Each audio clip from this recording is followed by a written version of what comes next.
Eu gostaria de ler para vocês duas perguntinhas que estão no livro Judô Mental, que nós vamos fazer um comentário e eu espero que você possa se sentir motivada a ler o livro todo. Eu vou fazer uma síntese, citar algumas partes desse livro, que é um livro ótimo, uma técnica que não é só uma técnica mecânica, mas que tem uma compreensão muito interessante de como se relacionar, como controlar nossas emoções. E ele pergunta: você está plenamente satisfeito com a sua habilidade de comunicação e de convencer os outros?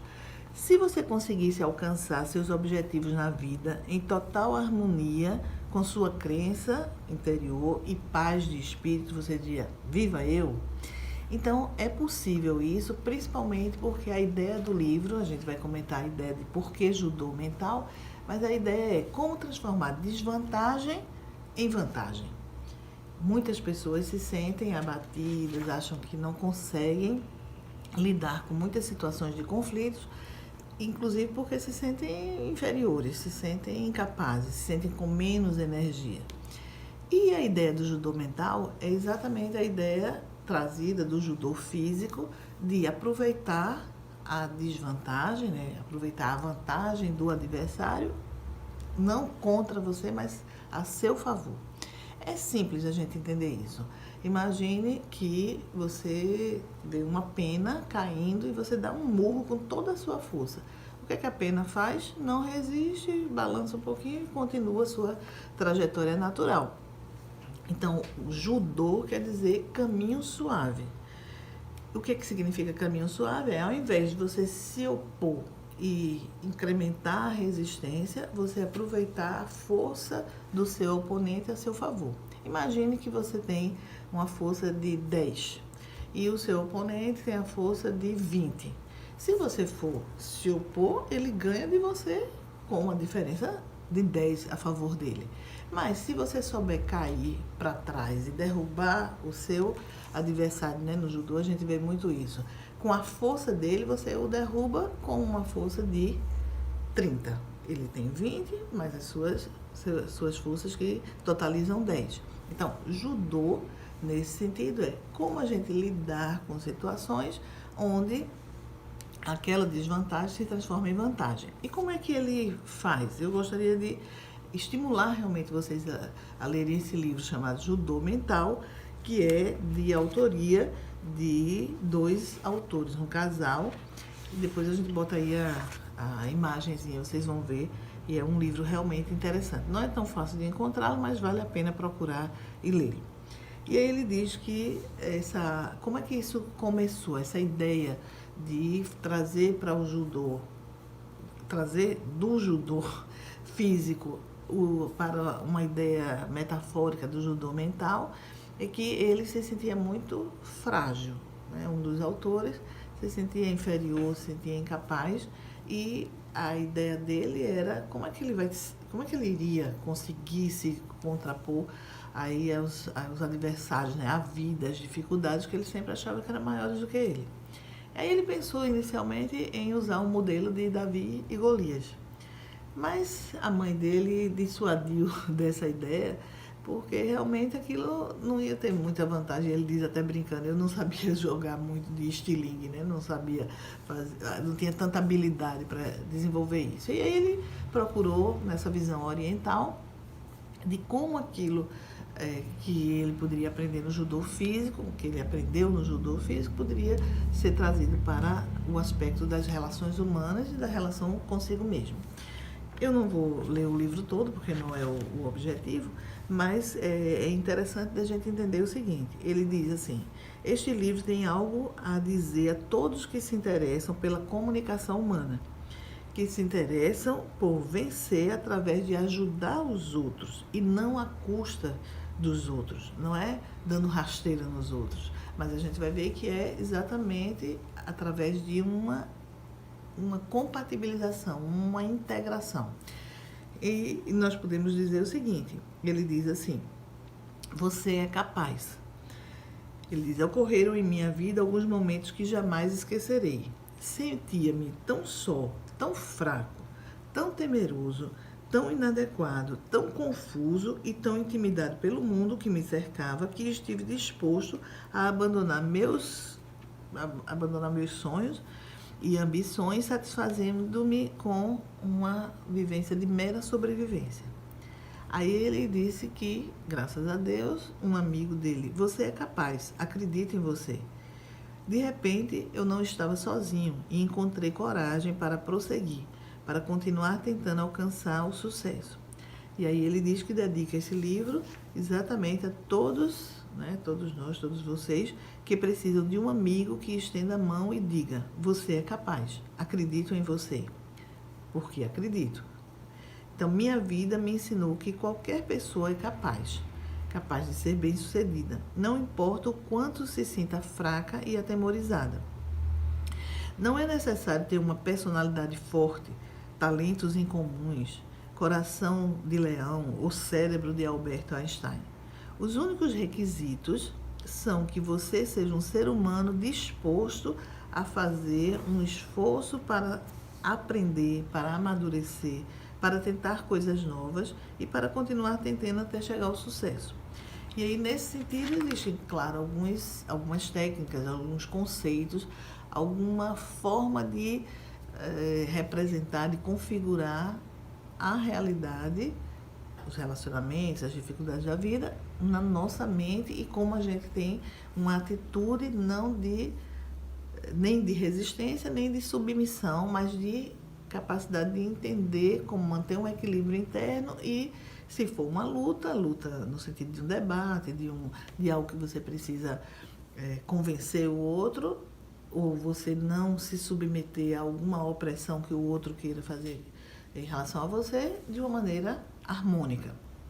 Isso não é uma coisa piegas de se submeter, nem nada, mas alguns pontos são importantes. E aí ele diz assim, que judô mental vai funcionar, essas técnicas que ele chama de judô mental vai funcionar como, essas técnicas vão funcionar na realidade, né, como uma alavanca, como um catalisador, como um potencializador da sua força. Então é como se a gente tivesse uma força X e essas técnicas vão fazer com que elas se multipliquem. E aí ele diz até isso, judô mental, 2x é energia. Então, esse 2x é a multiplicação para algo mais. Esse x pode ser 1, vai se multiplicar por 2, vai potencializar, vai dobrar a sua capacidade, ou pode ser 2, pode ser 3, então vai não só duplicar, mas quadruplicar, enfim, potencializar a sua força, a sua energia. E aí ele diz que, nesse sentido, vale muito a pena a gente ter essa clareza, ter uma visão geral de como funcionam essas lutas, porque, na realidade, essas lutas marciais, né, tanto ocidentais, existem algumas, mas no Oriente isso é muito mais longo, a tradição é muito mais antiga. Nenhuma dessas pessoas, aplicando inclusive ao judô, que luta, ele vai usar aquelas habilidades para se afirmar, para chegar e desafiar os outros, não. Ele observou que são pessoas que são mais amadurecidas e até aparentemente mais pacatas, ou seja, elas não estão ali bravateando, contando vantagens, não, elas são na delas, elas são simples, sutis, às vezes ninguém nota que aquela pessoa tem tanta força, e isso é uma vantagem, as pessoas não terem ideia de que você tem muito mais capacidade, tem muito mais força do que o que você aparenta. Então isso é uma coisa bem, bem importante. E aí, nesse sentido, essa questão de como a gente pode fazer essa otimização depende de algo que é um controle, um domínio da nossa interioridade. E ele diz que existem 4 importantes conceitos no judô que são trazidos, adaptados para o judô mental, que é a força da alavanca, a focalização, o impulso e o movimento a favor da força. Ou seja, sempre aquela ideia de, se eu tenho um oponente muito mais forte do que eu vou aproveitar a força dele, não contra mim, mas a meu favor, desestabilizando aquela potencialidade, aquela potência maior do outro. E aí, num aspecto importante, a gente pode dizer o seguinte, que esse equilíbrio que nós precisamos ter passa por um reconhecimento de que nós temos duas mentes. É a mesma coisa que a gente diz aqui, cérebro direito, cérebro esquerdo, mas uma forma de dizer mais intuitiva, que ele chama de mente emocional e mente analítica. E o que seria a mente emocional?